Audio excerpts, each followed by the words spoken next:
Royalty tax के खिलाफ truck dumper association का एहतजाज ताहाल जारी है। भारी गाड़ियां खड़ी कर दी गई हैं। तफसीलात जानते हैं अपने नुमाइंदा वसीम इफ्तिखार से। जी वसीम, आगाह कीजिएगा, इंतजामिया की जानिब से क्या मुतालिबा किया गया है?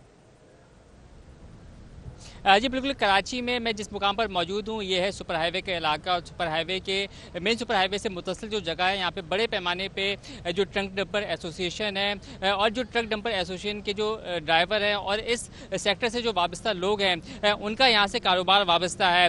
और हुकूमत का जो महकमा है, महकमा माइंस एंड मिनरल्स, उनकी जानिब से जो है वो वहाँ जो जो लोकेशन दी जाती है उन जगहों की जहाँ पर हम देखते हैं कि जहाँ से ये लोग मट्टी और दीगर मटेरियल उठा के लाते हैं, वहाँ पर जो ये लोग जाते हैं। लेकिन हुकूमत की जानिब से, हुकूमत के जो महकमा माइंस एंड मिनरल्स हैं उनकी जानिब से जो ठेकेदार मुकर्रर किए जाते हैं उन ठेकेदारों की जानिब से जो है वो जो रॉयल्टी टैक्स है उसमें इजाफा कर दिया गया है। तकरीबन पहले ये इजाफा जो है फी डंपर का जो था वो 700 रुपये था, अब जो है वो ये इजाफा 2000 रुपये तक कर दिया गया है। और मजमूई तौर पर फी डंपर का जो अब रॉयल्टी टैक्स लिया जा रहा है वो तकरीबन 2700 से 2800 रुपये लिया जा रहा है। तो इस रॉयल्टी टैक्स के खिलाफ जो है ट्रक डंपर एसोसिएशन जो है वो सरापा एहतजाज है। आज 9वां रोज़ है और इसके साथ साथ मुख्तलिफ वक्तों में मुज़ाकरात की कोशिश भी की गई दोनों जानिब से, लेकिन मुज़ाकरात हुए नहीं। आज भी ये था कि जो महकमा माइंस एंड मिनरल्स का दफ्तर है वहाँ पर जो ट्रक डंपर एसोसिएशन का जो वफ्द है उसको मुज़ाकरात करने थे सेक्रेटरी माइंस एंड मिनरल्स से,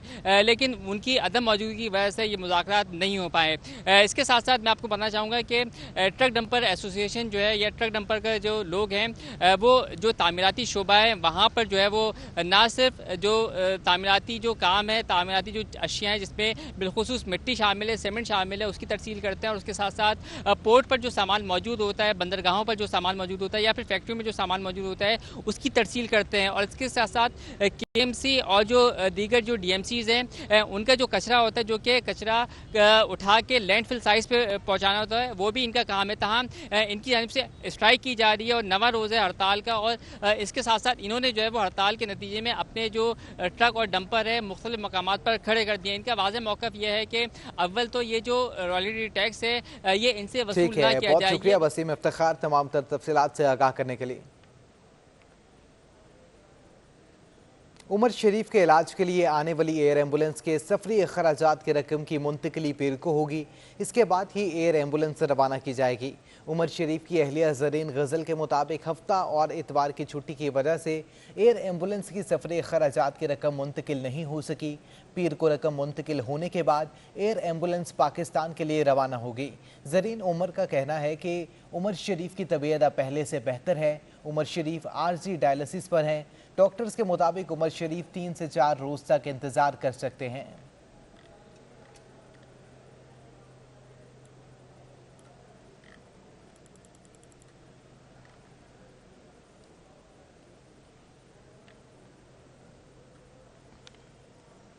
स्मार्ट स्कूल में तलबा को हब्से बेजा में रखने और स्कूल इंतजामिया की जानिब से वालिद पर सामने तशद्दुद करने के मामले पर मुतासिरा तलबा और वालिदैन सरापा एहतजाज हो गए। मुतासिरीन वालिदैन ने स्कूल का लाइसेंस मनसूख करने और तशद्दुद करने वाले स्कूल के अमले की गिरफ्तारी का मुतालिबा कर दिया।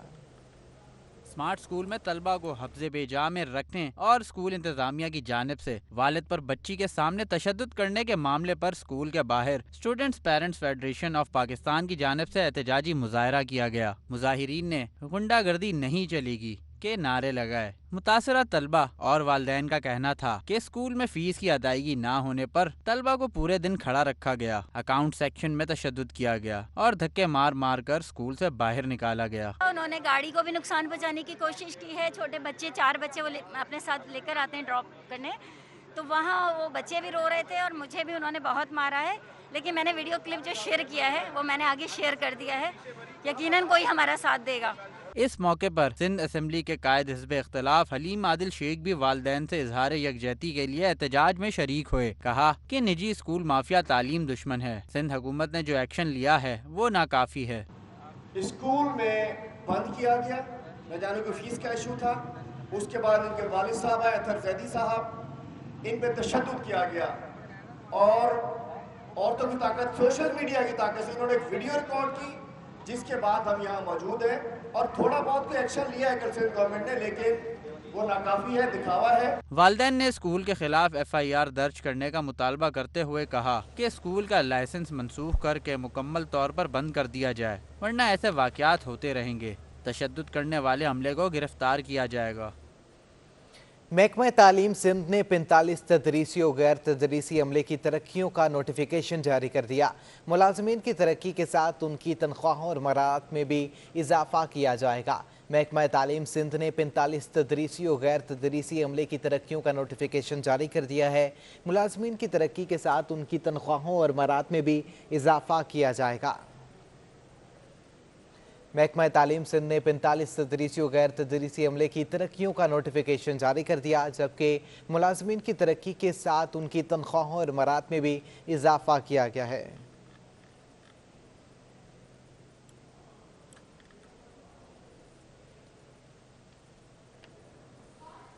शहर में कोरोना केसेस की मौजूदा सूरत हाल क्या है और कोरोना की शरह कम हुई या नहीं हुई, तफसीलात जानते हैं अपने नुमाइंदा फैसल खान से। जी फैसल, आगाह कीजिएगा। कोरोना के मुस्बत केसेस की जो तादाद है वो दिन ब दिन कम होती जा रही है, ये एक अच्छी खबर है। इस वक्त भी कराची में जो मुस्बत केसेस की शरह है वो 4.2% है। सिंध में तकरीबन गुज़िश्ता 24 घंटों के दौरान 665 अफराद ऐसे थे जिनमें कोरोना मुस्बत आया और उसमें सबसे ज़्यादा जो केसेस रिपोर्ट हुए वो कराची में थे 195। और गुज़िश्ता 24 घंटे के दौरान जो महकमा सेहत ने अदाद शुमार जारी किए हैं उसके मुताबिक तकरीबन 19 अफराद ऐसे थे कोरोना से जिनकी जान गई। और उसमें तशवीशनाक बात यह है कि कराची से 12 अफराद का ताल्लुक था जो कोरोना की वजह से जान से गए। इस वक्त भी तकरीबन जो है 554 अफराद जो है कोरोना के उनकी हालत तशवीशनाक है, जिसमें से 54 अफराद इस वक्त वेंटिलेटर पर हैं। महकमा सेहत का कहना है कि वो इस पर जो कोरोना पर काबू पाया जा सकता है उसकी एक ही सूरत है कि ज़्यादा से ज़्यादा वैक्सीन लगाई जाए। इसी हवाले से मुख्तलिफ सरकारी कॉलेजेस हैं जहाँ पर 17 साल से जो जायद बच्चे हैं उनको भी कोरोना की वैक्सीन लगाई जा रही है और उसमें काफ़ी तेज़ी आई है, जिसके साथ ही जो है कोरोना की वबा पर काबू पाया जा सकता है। ठीक है, बहुत शुक्रिया आपका। महकमा तालीम की जानिब से सरकारी कॉलेजेस में तलबा को वैक्सीन लगाने का अमल तेज़ी से जारी है। 20,000 तलबा को कोरोना वैक्सीन लगा दी गई है। डायरेक्टोरेट कॉलेज के मुताबिक 95,000 तलबा ने वालिदैन के इजाज़तनामा फॉर्म वसूल किए, जिसमें से 45,000 तलबा फॉर्म जमा नहीं कराए। डायरेक्टोरेट कॉलेजेस का कहना है कि सेकंड ईयर में तलबा की तादाद 1.5 लाख से ज़ायद है, जबकि फर्स्ट ईयर में 2 लाख के करीब तलबा की इनरोलमेंट है जिन्हें वैक्सीन लगा दी गई है।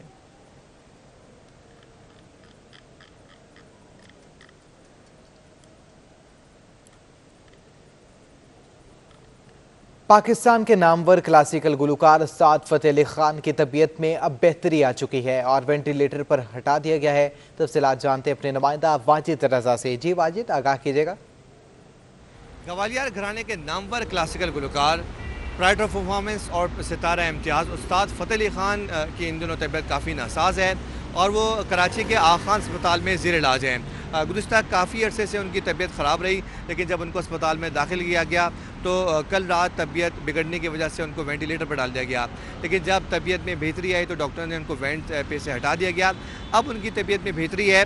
उस्ताद फ़तेह अली खान का शुमार पाकिस्तान के नामवर क्लासिकल गुलकारों में होता है और गुज़िश्ता 50 साल में उन्होंने अपने फ़न के जौहर दिखाए और कई हज़ार उनके शागिर्द हैं जो उनसे सीख कर अपने फ़न का मुजाहरा कर रहे हैं। हम बात करेंगे उनके बेटे तसव्वुर अली खान से जो हमारे साथ मौजूद हैं, उनसे उनके वालिद की तबीयत पूछेंगे कि इस वक्त कैसी और डॉक्टर अब उनकी तबीयत के बारे में क्या कह रहे हैं। जी, अब कुछ बेहतर है तबीयत और ट्रायल बेसिस पर वेंटिलेटर को हटाया गया है और दुआ कीजिए कि दोबारा उन्हें वेंटिलेटर पर रखने की ज़रूरत ना पड़े, क्योंकि वेंटिलेटर मींस के जो है कंडीशन क्रिटिकल है और डेंजरस है।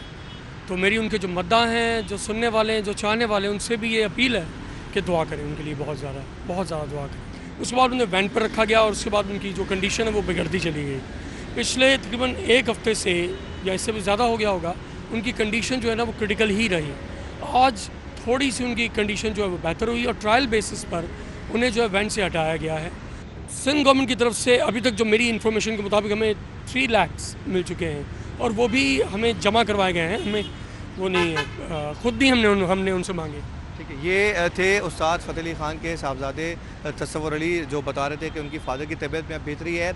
उनका शिकवा था कि वफाक और सिंध हुकूमत ने जो इनके वालिद का रुतबा था, मेयार था, जो इज़्ज़त है और जो मुकाम है, उस हवाले से वैसे रब्ता नहीं किया, वो मुकाम नहीं अता किया और दुनिया भर में इनके मद्दाह मौजूद हैं। सबसे बड़े गुलकार रहे हैं, पाकिस्तान के क्लासिकल गुलकार हैं, सितारा इम्तियाज़ उनको मिला है, प्राइड ऑफ परफॉर्मेंस मिला है, लेकिन हुकूमत की तरफ से उनसे कोई ऐसा रब्ता नहीं किया और ये इस हवाले से काफ़ी अफसरदा भी हैं। लेकिन हमारी दुआ है कि अली खान जल्दी सेहतियाब हों और उसके बाद वो फिर अपने फ़न का मुजाहरा करें। ठीक है, बहुत शुक्रिया आपका वाजिद रज़ा। पाक सरजमीन पार्टी के चेयरमैन मुस्तफ़ा कमाल ने पाकिस्तान के हालात को दुश्मन के लिए मुफीद करार दे दिया है। उनका मज़ीद क्या कहना था, आइए देखते हैं। चेयरमैन पाक सरजमीन पार्टी मुस्तफ़ा कमाल ने कहा है कि कचरा नहीं उठ रहा, गैस और बिजली बंद है। कराची जैसे शहर का ये हाल है, किसी गांव देहात की बात नहीं कर रहे। तशवीशनाक सूरत हाल है, रोजाना अरबों रुपए का पानी चोरी हो रहा है। सरजानी से डिफेंस तक लोग पानी खरीद कर पी रहे हैं। लोगों के पास पानी नहीं आ रहा। डिफेंस से लेकर बल्दिया टाउन और औरंगी टाउन और न्यू कराची और सुजानी तक के इलाके ऐसे हैं, अमीर भी पानी खरीद कर पी रहा है और गरीब भी पता नहीं कैसे पी रहा है, पानी समझ से बाहर है, उसके पास तो खरीदने के भी पैसे नहीं हैं। सरबरा पाक सरजमीन पार्टी ने कहा कि पेट्रोल की कीमत पर 5-5 रुपए बढ़ रहे हैं। मौजूदा हालात इन चैलेंजेस से नबर्द आजमा होने के लिए तैयार नहीं। रही सही कसर सिंध हुकूमत ने पूरी कर दी, ट्रांसपोर्ट और पानी तक नहीं दिया। हम तासुब पर यकीन नहीं रखते, मगर उर्दू बोलने वालों के साथ मुसलसल ज्यादती हो रही है।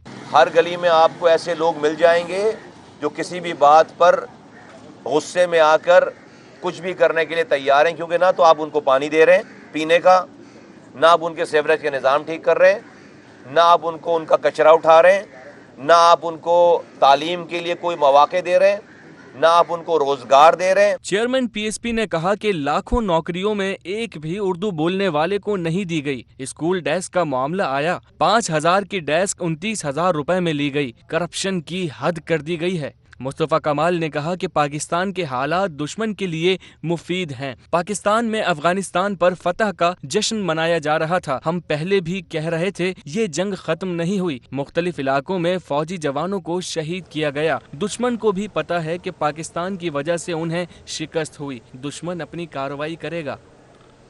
शहर कायद में गुरु मंदिर से नुमाइश जाने वाला रोड जगह जगह से टूट फूट का शिकार है। सीवरेज का गंदा पानी सड़क पर जा बजा जमा है, जिसकी वजह से सड़क टूट फूट का शिकार है। तफसीलात जानते हैं आदियाना से।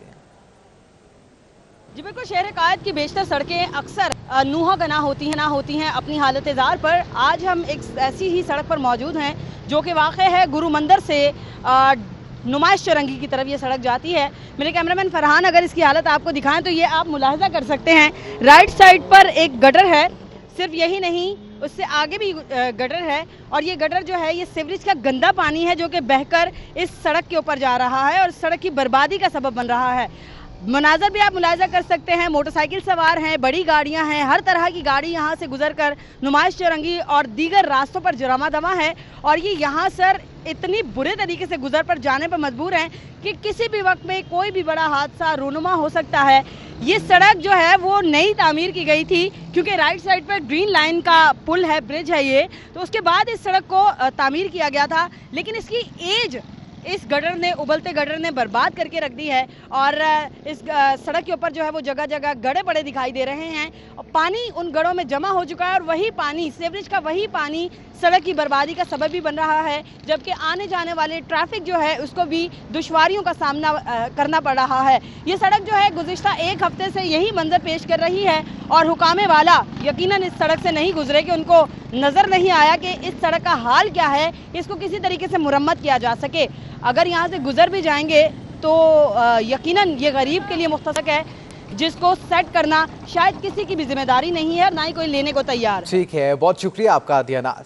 सिंध सेक्रेटेरिएट की 3 एम्बुलेंसेज नाकारा हो चुकी हैं। सरकारी मुलाजमीन ने तीनों एम्बुलेंसेज को कबाड़ खाने हवाले कर दिया।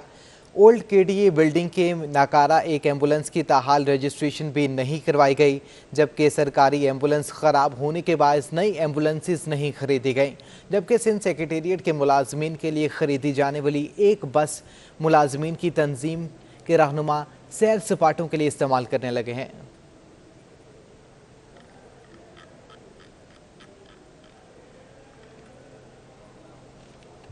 महंगाई ने आवाम की जिंदगी दुश्वार कर दी है। रोजमर्रा इस्तेमाल होने वाली सब्जी की कीमतें भी गरीब आवाम की पहुंच से दूर होने लगी हैं और सब्जी की आसमान छूती कीमतों में कमी मुमकिन नजर नहीं आ रही। तफसीलात जानते हैं अयाज राना की इस रिपोर्ट में। को महंगाई ने चारों तरफ से घेर लिया। सब्जी की कीमतें भी आसमान पर पहुंची हुई हैं, जो नीचे उतरने का नाम ही नहीं ले रही। रिटेल बाजार में टमाटर 80 से 100 रुपए, लौकी 70 रुपए, भिंडी 160 रुपए और आलू 40 से 60 रुपए किलो तक पहुंच गया है। महंगाई के मारे शहरियों ने शिकवा किया, मौजूदा हुकूमत को पता ही नहीं आवाम किन मसाइल से गुजर रही है। पाकिस्तान में इस वक्त हर चीज़ महंगी हो चुकी हुई है। सब्जी की बात नहीं है, किसी चीज़ को आप लें, किसी चीज़ पे हाथ नहीं रखा जा रहा। चाहे आप घी ले लें, आटा ले लें, चीनी ले लें, पेट्रोल ले लें, हर चीज़ महंगी हो चुकी है। ये ऐसी हुकूमत आई है पाकिस्तान के अंदर, ना इसको पता है कि हमने मुल्क कैसे चलाना है, ना इनको तजर्बा था। ये क्रिकेट भला खेलने वाला इंसान था, इसको क्या पता है कि पाकिस्तान किस तरह चलता है। हर चीज़ जो चीज़ लेने आते हैं शाम को कुछ होती है, सुबह को बोल देते हैं अभी आज तो रेट में बढ़ गया है। उनको क्या पता, वो खुद खरीदे तो उनको पता चले ना, वो तो पक्की पकाई मेरे खा रहे हैं। जब से ये पीटीआई की हुकूमत आई है या कोई भी हुकूमत है, महंगाई उरूज पे आई हुई है। इस वक्त हर चीज़ जो है वो पिछले 3 साल का कंपेयर करें तो हर चीज़ डबल और ट्रिपल प्राइस पे पहुंची हुई है। महंगाई जब इसको पता ही नहीं है, महंगाई इसको पता ही नहीं कंट्रोल कैसे करना है, तो ये कैसे समझ सकते हैं महंगाई हो रही है नहीं हो रही। अब ये पेट्रोल बढ़ाता है तो इसकी हर तरफ से महंगाई बढ़ जाती है। ये अगर इस चीज़ को समझ जाए तो इसको मुल्क चलाना आ जाएगा। शहरी सब्जियों के अलावा दीगर रोजमर्रा अशिया की बढ़ती कीमतों से भी परेशान नजर आए और हुकूमत से मुतालबा किया कि बढ़ती महंगाई पर काबू पाकर उनकी मुश्किलात को कम किया जाए। कैमरामैन इमरान अहमद खान के साथ अयाज राना, सिटी 21। विफाकी वजीर बहरी उमूर अली जैदी ने कहा है कि समंदरी आलूदगी आलमी मसला बन चुकी है। इंसानी गफलत, बद इंतजामी और समंदर में कचरा फेंकने के अमल के बायस दुनिया को मुख्तलिफ चैलेंजेस का सामना है। केपीटी हेड ऑफिस में आलमी मैरीटाइम डे पर सेमिनार का इनेकाद किया गया। विफाकी वजीर बहरी उमूर अली जैदी ने अपने वीडियो पैगाम में कहा कि हुकूमत की नई शिपिंग पॉलिसी भी आलमी सतह पर समंदरी आलूदगी के खात्मे से मंसूब है। हम चाहते हैं कि हमारी बंदरगाहें सरसब्ज, साफ सुथरी और मुतबादिल तवानाई हासिल करने का जरिया बने। पाकिस्तान मैरीटाइम सेक्टर की तरक्की के लिए दिसंबर में होने वाली IMO के इंतखाबात में हिस्सा लेंगे।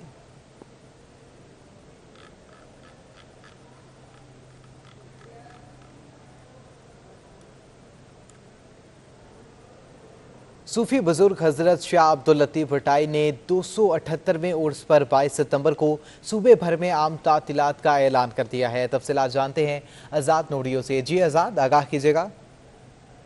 जी बिल्कुल, सरकार ने अजीम बुजुर्ग हस्ती हजरत शाह अब्दुल लतीफ़ भटाई रहमतुल्लाह अलैह के 278वें उर्स मुबारक की मुनासबत से 22 सितंबर को आम तातील का ऐलान कर दिया है। इस हवाले से महकमा सर्विस जनरल एडमिनिस्ट्रेशन व कोऑर्डिनेशन ने नोटिफिकेशन जारी कर दिया है। नोटिफिकेशन के मुताबिक 22 सितंबर यानी बुध के रोज तमाम तरह सरकारी, नीम सरकारी दफातर बंद रहेंगे। इसके साथ साथ बल्दियाती इदारों काउंसिल्स हैं वो भी बंद रहेंगी और सूबे भर में आम छुट्टी होगी। जी ठीक है, बहुत शुक्रिया आपका आज़ाद नोडियो। शेड फाउंडेशन के तहत चलने वाले शेड अस्पताल में एंडोस्कोपी यूनिट का इफ्तिताह कर दिया गया है। एंडोस्कोपी यूनिट का इफ्तिताह गोहर बिल्डर्स के CEO इरफान वाहिद ने किया है।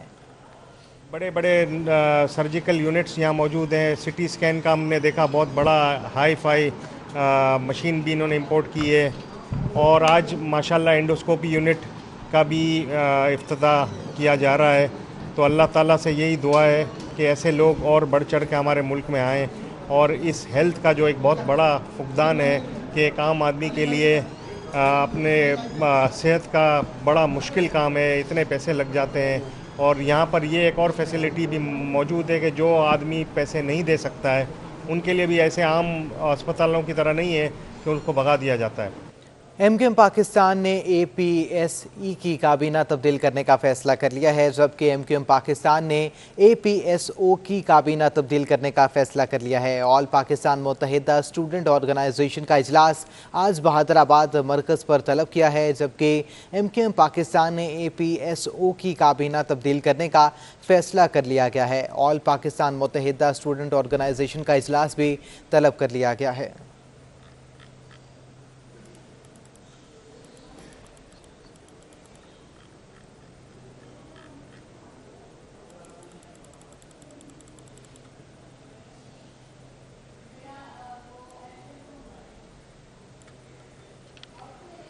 कराची प्रेस क्लब के ज़ेर-ए-एहतमाम अरकान और उनके अहले खाना के लिए वाटर पार्क्स की पिकनिक का एहतमाम किया गया है। अपने मेंबरान के लिए उनके अहले खाना के लिए आज प्रोग्राम रखा है, पिकनिक रखी है बेसिकली।